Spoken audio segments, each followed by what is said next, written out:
Hello,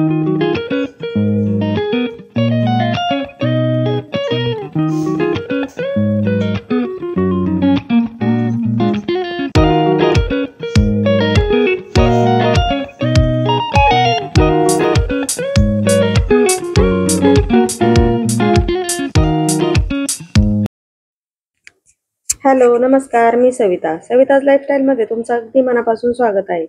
आणि तुम्हा सर्वांना श्री स्वामी समर्थ. वार आहे शनिवार आणि वेळ आहे संध्याकाळी 5ची. आता मी इथे संध्याकाळी 5 वाजता वाजले आहेत आणि मी इथे चहा ठेवत आहे. मस्त आलं घालून चहा करणार आहे आणि त्यानंतर सकाळची घासलेली जी भांडी आहेत ती मी लावून देत आहे. भांडे लावून झालेले आहेत तोपर्यंत चहा पण माझा चांगला उकळलेला आहे. चहा मस्तपैकी असा उकळत आहे. चहा चांगला जर उकळला ना तरच प्यायला चांगला लागतो आणि जर कमी उकळला तर मग तोच प्यायला जरा कडक लागत नाही, म्हणून मी कडक चहा बनवत असते. चहा पिऊन झाल्यानंतर मुलांनी सर्व कपडे माझे आणून टाकले होते. आता त्या कपड्यांच्या मला घड्या घालायच्या होत्या. आम्ही आता लागलोय घड्या घालायला. मुलांनी पण मला घड्या घालण्यास मदत केलेली आहे. पहा दोघं कशी साड्यांची घडी घालतायत.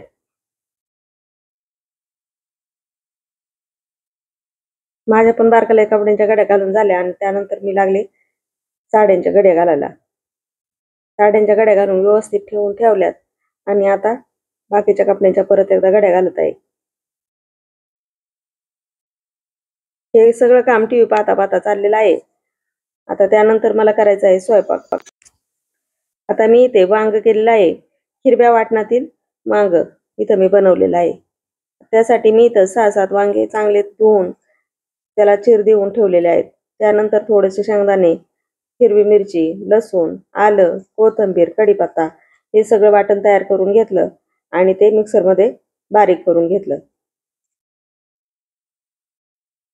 वाटण बारीक करण्याच्या आधी पातेल्यामध्ये थोडंसं तेल टाकलं आणि त्यामध्ये हे स्वच्छ धुवून ठेवलेले वांगे टाकून दिले आणि त्यानंतर मग मी वाटण बारीक करून घेतलं.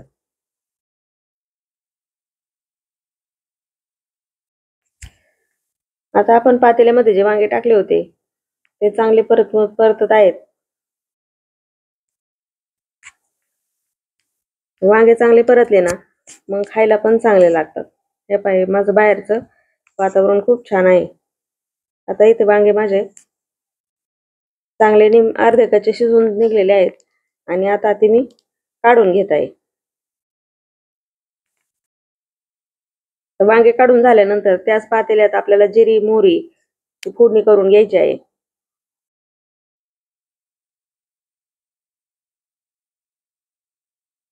हळद आणि मग आपण जे वाटण हिरव्या मिरचीचं वाटण तयार करून घेतलेलं आहे ते वाटण आपल्याला त्यामध्ये घालून चांगलं परतून द्यायचं आहे. तेल सुटेपर्यंत हे वाटण चांगलं परतून द्यायचं आहे आपल्याला. चांगलं वाटण परतत आलं, तेल सुटायला लागलं की थोडंसं पाणी आपल्याला त्यामध्ये घालायचं आहे आणि परत एकदा झाकण ठेवून त्याला शिजू द्यायचं आहे. अशा पद्धतीने हे वांग शिजून दिलेलं आहे. परत एकदा आपल्या वाटणाला पाणी सुटलेलं आहे आणि नंतर त्यामध्ये आपल्याला वांग टाकून घ्यायचं आहे आणि वांग एकदा चांगलं त्यामध्ये मिक्स करून मीठ घालायचं आहे आणि परत एकदा झाकण ठेवायचं आहे. त्यानंतर आपल्याला लागेल तसं पाणी घालून हे वाटणे आता थोडंसं शिजण्यासाठी ठेवायचं आहे. जास्त वांग शिजवून द्यायचं नाहीये. वांग जर जास्त शिजलं तर ते खायला पण चांगलं लागत नाही. आपल्याला जसं पाहिजे तसं पाणी घालून आपल्याला वांग शिजवून घ्यायचं आहे. वांग शिजत होतं तोपर्यंत मी घेतल्या भाकरी करून आणि त्यानंतर आता थोडासा कुरडईचा भुगा राहिला होता तो तळत होते, कारण आपण कुरडया उन्हात ठेवल्या होत्या त्यामुळे त्यांचा परत थोडासा भुगा झाला होता. मग आयुष म्हणला तो तळायचा आहे म्हणून आम्ही तो कुरडईचा भुगा थोडासा तळून घेतला आणि इथे मी 2 कांदे घेतलेले आहेत ते गोल काप करून त्याचे घेतलेले आहेत. त्यातून कांद्याच्या फाका मी वेगवेगळ्या केलेल्या आहेत. त्यानंतर त्यामध्ये मीठ घातलेलं आहे, थोडंसं लाल तिखट, चिली फ्लेक्स, थोडंसं ऑरिगॅनो टाकलं आणि त्यानंतर थोडीशी कोथिंबीर टाकून ते सगळं मिक्स करून घेतलं. हा आहे आमचा गावरान जेवणाचा बेत. इथं बाजरीच्या भाकरी, वांग्याची भाजी आणि कुरडई तळलेली आणि त्याबरोबर कांदा चाट. आता जेवण झाल्यानंतर ज्या कपड्यांच्या घड्या घालून ठेवल्या होत्या ते सगळे मला आता व्यवस्थित लावून द्यायचं होतं. आता वाजले होते जवळजवळ 9. त्यानंतर आम्ही लागलो कपडे ठेवण्यासाठी. हे कपडे ठेवता ठेवता जवळजवळ मला 11 वाजले. त्यानंतर घेतलं झोपून आणि हा दिवस आहे आता दुसऱ्या दिवशी म्हणजे रविवारी सकाळचा. आणि आता आज आहे सासूबाईंचा महिना. आता सासूबाईंना जवळजवळ जाऊन 10 महिने झालेत. हा 10वा महिना चालू आहे. मी इथे घेतलेला आहे कुकर लावून आणि कढईमध्ये ठेवलेले आहेत थोडेसे तांदूळ. आता ते तांदूळ मी चांगले भाजून घेत आहे. मला बनवायची आहे तांदळाची खीर. तर त्यासाठी हे तांदूळ चांगले भाजून त्यामध्ये पाणी घालून ठेव. आता इथे कुकरच्या शिट्ट्या पण झाल्या होत्या. कुकर उतरवून ठेवला आणि त्यानंतर त्यामध्ये ठेवली पातेलं. दूध पण इकडे तापण्यासाठी ठेवलेलं आहे. आता त्यामध्ये थोडंसं तूप घालून घेत आहे. आता या फोडणीमध्ये मी घेतलेले काजू बदाम घालून आणि ते काजू बदाम चांगले तळले की त्यानंतर आपण जी तांदळाची पेस्ट करून घेतली होती ती घालून घेणार आहे. आता तांदळामध्ये आपल्याला जास्त पाणी घालून घ्यायचं आहे, नाहीतर ते लगेच खाली पातेल्याला चिटकून घट्ट होईल. म्हणून आता हे तापलेलं दूध आणि तांदळाचं मिश्रण आपल्याला एकत्र घालून घ्यायचं आहे, म्हणजे खाली पातेल्याला ते लागत नाही. आणि ह्या खिरीला सारखं हलवत राहायचं आहे, कारण ही खालीच लागण्याची दाट शक्यता असते. म्हणून आपल्याला जे पाहायला पाहिजे तेवढं पाणी घालून ही खीर चांगली हलवत राहायची आहे. आपली एकीकडे खीर तयार होत आहे तोपर्यंत मी ठेवलेली आहे दुसऱ्या गॅसवर कढई आणि त्यामध्ये तेल टाकून कांदा कापून घेत आहे. आता त्यानंतर कढईचं तेल तापलं की त्यामध्ये जिरी मोहरीची फोडणी करणार आहे आणि कापलेला कांदा घालून घेणार आहे.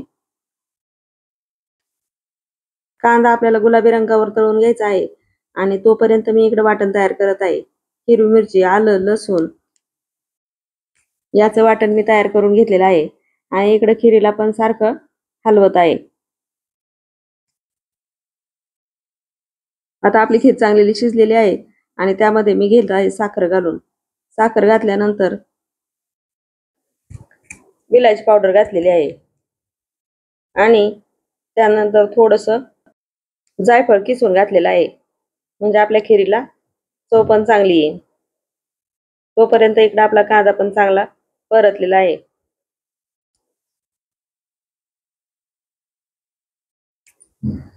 हे सगळं घातल्यानंतर खीर मी चांगली हलवून घेतलेली आहे आणि त्यानंतर पातेलं उतरवून ठेवलेलं आहे.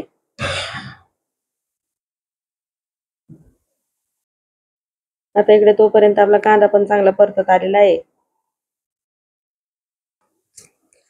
जर असं काही तिथं असली किंवा काही सणवार जर असला तर आपल्याला एकाच वेळेस आपल्याला बरीच काही कामं करावी लागतात. त्यामुळे माझं पण तेच झालेलं आहे. मी एकाच वेळेस बरीच काही कामं करत होते. आता इथं हळद घालून घेतलेली आहे. जे वाटण तयार केलं होतं ते घालून घेतलेलं आहे. हे वाटण हिरवी मिरची, आलं, लसूण एवढं घालून मी हे वाटण तयार करून घेतलेलं आहे आणि ते चांगलं त्यात कांद्यामध्ये मिक्स करून घेत आहे. हे वाटण चांगलं परतलं की त्यानंतर त्यामध्ये घातलेलं आहे हळद आणि कढीपत्ता, कोथिंबीर घालून घेतलेली आहे. आता इथे मी बटाटे उकडून घेतले होते त्यामध्ये ते सोलून आता चांगले काप करून घेत आहे.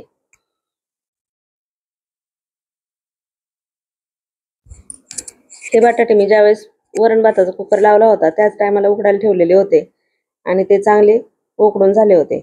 आता मी हे सगळे बटाटे मॅश करून ते त्या सगळ्या सारणात घालून चांगलं मिक्स करून घेत आहे.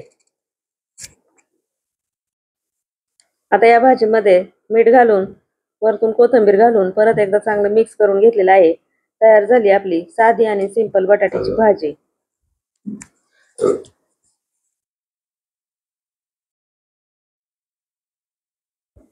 बटाट्याची भाजी चांगली मिक्स करून झाली की त्यानंतर आता लगेच आपल्याला द्यायची आहे डाळीला फोडणी. आता डाळीला फोडणी देण्यासाठी मी दुसरं पातेलं गॅसवर ठेवलेलं आहे. त्यामध्ये थोडंसं तेल घातलेलं आहे.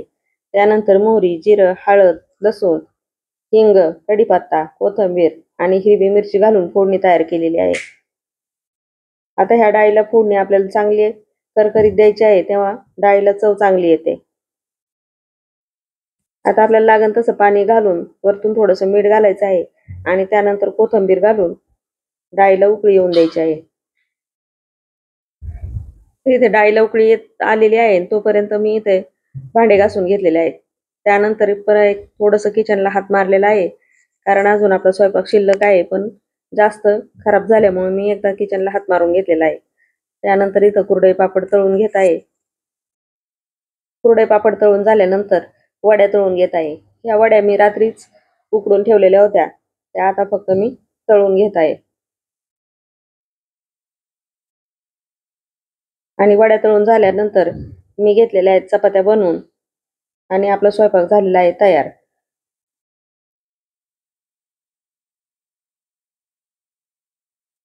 अशा पद्धतीने आज नैवेद्याच्या ताटात वरण, भात, बटाट्याची भाजी, कुरडई, पापड, वडी आणि खीर, चपाती असं आहे. आता इथे मी ताट तयार करत होते, तोपर्यंत यांनी कावळ्याला घास दिला आणि गाईला पण घास देऊन आले. त्यानंतर इथे आम्ही सर्वांनी पाय जे जेवत आहे, म्हणजे या आमच्या मोठ्या नणंदबाई आहेत, त्यांचे पाय धुवून आम्ही दर्शन घेतलेलं आहे. आणि त्यानंतर सासूबाईंच्या फोटोचं सर्वांनी मिळून दर्शन घेतलं आणि त्यानंतर त्यांना नैवेद्याचं ताट ठेवलं आणि मग सर्वांना जेवायला वाढलं. चला तर मग आता इथेच व्हिडिओचा एंड करते. व्हिडिओ आवडला तर लाईक करा, शेअर करा, सबस्क्राईब करा आणि बेल आयकन दाबायला विसरू नका. चला तर मग भेटू पुढच्या एका नवीन व्हिडिओमध्ये. तोपर्यंत श्री स्वामी समर्थ. धन्यवाद.